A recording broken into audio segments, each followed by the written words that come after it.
कहानी अब एक नई और बेहद रोमांचक दिशा में मुड़ चुकी है, जहां हर किरदार के इरादे और असलियत अब सामने आ रहे हैं। चंद्रिका ने देव से अपने सिर की कसम खाकर पूछा है कि इस शादी का सच क्या है, और यही सवाल पूरी कहानी के बहते पानी में एक बड़ा झोंका डालने वाला है। इस मोड़ के बाद कहानी में जो सच्चाई सामने आ रही है, वह सबको चौंकाने वाली है। वसुधा की जिंदगी में एक ऐसा मोड़ आया है जहां प्यार, साजिशें और परिवार के बीच खिंचते रिश्तों के धागे अब टूटने लगे हैं। अविनाश की शादी करिश्मा से हो रही है, लेकिन उसका दिल तो सिर्फ दिव्या मैम के लिए धड़कता है।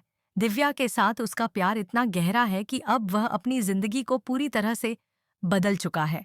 काम में उसकी मेहनत, जिंदगी के प्रति गंभीरता और हर कदम पर बदलाव देखने को मिल रहा है। इसी बदलाव के बीच उसकी माँ चंद्रिका उसे एक सवाल करती है, क्या तुम्हें शादी नहीं करनी है? यह सवाल न सिर्फ अविनाश के लिए बल्कि पूरे परिवार के लिए बहुत बड़ा सवाल बन जाता है। अविनाश का दिल दिव्या के लिए धड़कता है, लेकिन करिश्मा से उसकी शादी के फैसले के बीच तनाव लगातार बढ़ रहा था। चंद्रिका का सवाल शादी की दिशा में एक अहम मोड़ लाता है और शादी रुक जाती है, मगर इस दौरान करिश्मा की पोल खुलने लगती है। सबको यह जानकर हैरानी होती है कि करिश्मा ने वसुधा को किडनैप करवाने की साजिश रची थी, उसकी जान लेने की कोशिश की थी और देव पर अटैक करवाया था। वह सब कुछ करिश्मा की साजिशों का ही परिणाम था। उसकी असल मंशा थी चंद्रिका की जगह इस घर में अपनी जगह बनाना और उसके बाद आज सबको उनकी औकात दिखाना। जब चंद्रिका को यह सच्चाई पता चलती है तो उसके होश उड़ जाते हैं। लेकिन अब कहानी का एक और नया मोड़ आता है, जब करिश्मा अपनी सच्चाई छिपाने की बजाय उल्टा देव पर आरोप लगाने लगती है। वह कहती है कि देव की गंदी नजरें थीं और वह उससे शादी करना चाहता था। इस आरोप से अविनाश का गुस्सा 7वें आसमान पर पहुंच जाता है और वह करिश्मा को थप्पड़ मारने के लिए तैयार हो जाता है।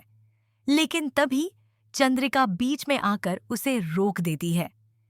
चंद्रिका ने अविनाश से कहा, क्या यही संस्कार दिए हैं हमने कि तुम एक औरत पर हाथ उठाओ?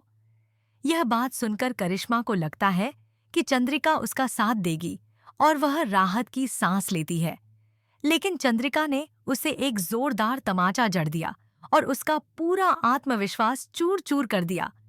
यह एक ऐसा पल था जब करिश्मा का हर झूठ सामने आ गया, लेकिन सबसे बड़ा रहस्य तब सामने आता है जब करिश्मा खुद यह कहती है कि वसुधा असल में देव की पत्नी है। वसुधा के माथे पर देव का सिंदूर और उसकी मांग में बंधा मंगलसूत्र यह साबित कर रहे थे कि दोनों का रिश्ता सिर्फ औपचारिक ही नहीं, बल्कि एक वैध शादी का था। इस सच्चाई को सुनकर चंद्रिका और पूरे परिवार के लोग हतप्रभ रह जाते हैं। अब चंद्रिका के सामने एक बड़ा सवाल है, क्या वह वसुधा और देव के रिश्ते को स्वीकार करेगी? क्या वह अपनी असलियत को जानने के बाद वसुधा को इस घर की बहू के रूप में अपनाएगी? देव आगे आता है और अपनी माँ चंद्रिका से सिर की कसम खाता है कि वह पूरी सच्चाई बताएगा। यह एक बहुत बड़ा पल है, क्योंकि अब सबकी आंखों में सवाल है कि क्या वसुधा सच में देव को अपना पति मानने के लिए तैयार होगी, और क्या वह यह साबित करेगी कि उनका रिश्ता दिल से जुड़ा हुआ है, सिर्फ कानूनी तौर पर नहीं। कहानी अब एक अहम मोड़ पर है। अविनाश और दिव्या के रिश्ते की सच्चाई सामने आने के बाद अब चंद्रिका के फैसले पर सबकी नजरें टिकी हुई हैं। क्या वह वसुधा को स्वीकार करेगी या नहीं? क्या वह इस सच्चाई को अपनाएगी कि वसुधा और देव का रिश्ता अब एक तथ्य है, न कि सिर्फ किसी तरह का अफेयर या अधूरी उम्मीदें? यह सवाल पूरे परिवार के सामने है, और यही वह पल है जब कहानी में नया मोड़ आ सकता है। क्या चंद्रिका की सोच बदलेगी? क्या वह वसुधा और देव के रिश्ते को स्वीकार करेगी, या फिर वह इस घर की बहू के रूप में किसी और को देखेगी? कहानी के इस धड़कते हुए मोड़ में हर पल रोमांचक है। क्या आप भी इस आने वाले ट्विस्ट को लेकर उत्साहित हैं? क्या आप चाहते हैं कि चंद्रिका वसुधा को देव की पत्नी के रूप में स्वीकार करे और परिवार में शांति बनी रहे? अगर हाँ, तो हमें अपनी राय कमेंट में ज़रूर बताएं। ऐसे ही टीवी के ताज़ा तरीन अपडेट्स के लिए हमारे चैनल को सब्सक्राइब करें और आने वाले एपिसोड्स का पूरा मज़ा लें।